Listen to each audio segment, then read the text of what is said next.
Merci d'avoir été avec nous. Merci encore pour cette rencontre. Merci à Monsieur le maire d'être présent. Si vous voulez bien venir nous rejoindre. Les Bougiles sont implantés et sont insérés dans la vie argenteuillaise de longue date, tant sur le plan culturel que sur le plan sportif. Et je pense qu'ils peuvent servir de leçon à beaucoup d'autres. Bravo, parce que je dis souvent que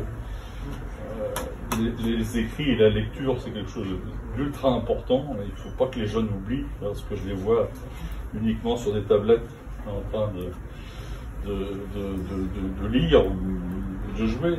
Le papier, ça manque quand même. Donc voilà, donc vous participez en tant qu'auteur à de futures bibliothèques ou des bibliothèques actuelles. Et donc à la ville d'Argenteuil, je vous en remercie. Merci. Merci. En 2000, à l'occasion du lancement de cette télé, j'ai eu l'occasion de rencontrer Farid et depuis on s'est pas quitté. Alors je ne vais pas reprendre tout ce que vous avez dit, monsieur le maire, mais Farid c'est un exemple. Pour moi c'est une des plus belles rencontres. Je n'ai point besoin de détailler, et la preuve en est, c'est que en dépit de toutes ses occupations, il écrit. Et l'acte d'écrire est un acte difficile. Voilà. Et vous avez raison, monsieur le maire, de dire que c'est important d'écrire. Farid, il traite de questions importantes, essentielles, celles de l'identité, qui sommes-nous, de la mémoire, des mémoires, de la culture, de la transmission. Et son livre, c'est des tableaux, il nous renvoie de l'autre côté de la Méditerranée, dans un pays, une région, la Kabylie, en Algérie, et puis au Mali, au Sénégal, puisque il y a au fait dans ce livre 3 adolescents qui vont à la rencontre du vieux, de l'ancien, du Chibani, et qui va leur raconter une histoire. Et cette histoire, elle est reliée par 3 autres personnages, des jeunes, Ousmane, Jamel et Caroline. Donc vous voyez, c'est un jeu de rencontres et de récits, et ça nous plonge dans la vie de tous les jours, ici, dans la cité, tout ce que peuvent vivre les adolescents, les jeunes, toutes les problématiques qui se posent, les relations avec les parents, et puis des acteurs importants, la police, qui sont là très présents dans ce récit.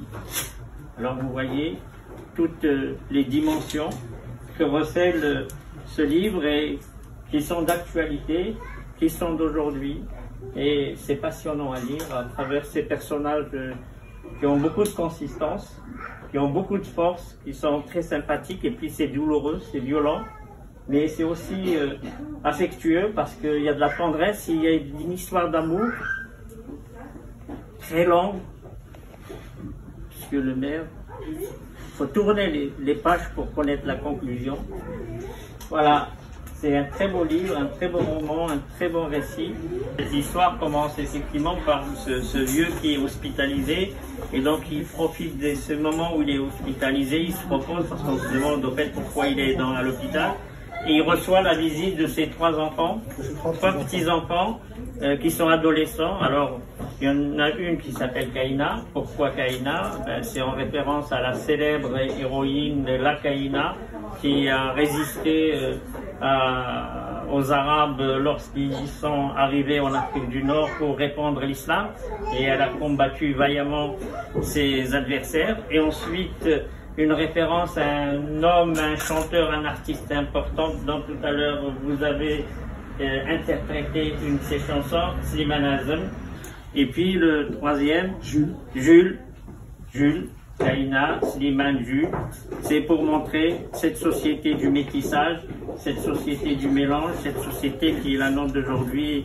Et donc monsieur le maire a rappelé combien il est difficile aujourd'hui d'être tous ensemble, alors que au fait nous devons tous être ensemble pour les valeurs qui sont celles de la République, celles de la liberté et de la laïcité.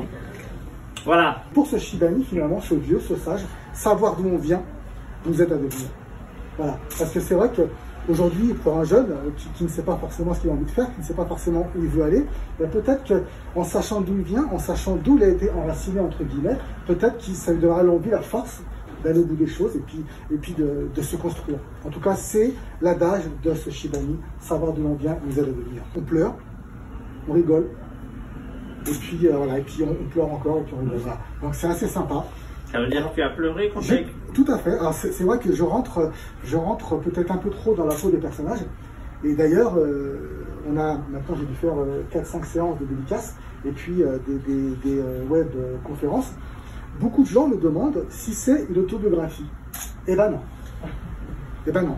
Donc c'est vrai que c'est une histoire, avec bien sûr des faits qui sont réels, mais qui sont enjolivés.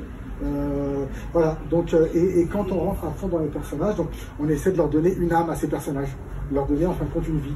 Aller à la rencontre de son histoire, c'est pas simple d'aller voir ses parents et de se dire, voilà, finalement, comment t'es arrivé, qu'est-ce que t'as fait, comment... Et ces trois jeunes auront une idée. Alors, je vais pas vous la dire, mais en tout cas, elle est dans le livre. Ces trois jeunes auront une idée pour aller à la rencontre de leur histoire et pour effectivement connaître ce que leurs parents ont pu vivre, voilà, pour faire en sorte qu'eux puissent exister.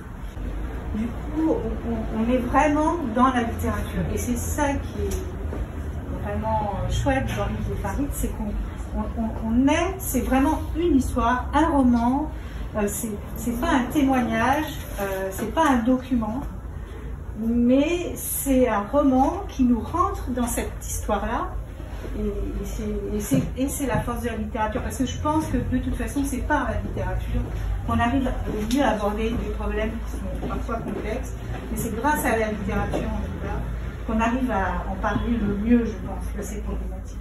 Voilà, donc moi je voulais dire ça sur les livres de Farid. À la lecture du livre de Farid Galaxy, j'ai passé un agréable moment. Les personnages sont attachants, ils sont tantôt drôles, tantôt émouvants. C'est un roman sur la transmission, sur les relations entre les anciens et les nouvelles générations, sur l'importance de savoir d'où l'on vient, ce qu'ont vécu nos familles et l'histoire de nos parents. Ce récit authentique m'a replongé dans mes souvenirs de jeunesse, car j'ai grandi aussi en banlieue parisienne à, je pense, quasiment la même période que les personnages du roman, dans les années 80-90, et j'ai retrouvé des similitudes au travers de certaines situations et des expressions qui m'étaient familières. Alors si vous êtes attaché aux valeurs de la famille, aux amitiés sincères, au respect des traditions, sensible à la richesse qu'apporte la diversité des origines, vous allez prendre plaisir à parcourir les pages de ce roman « Je suis, tu es, nous sommes la France ».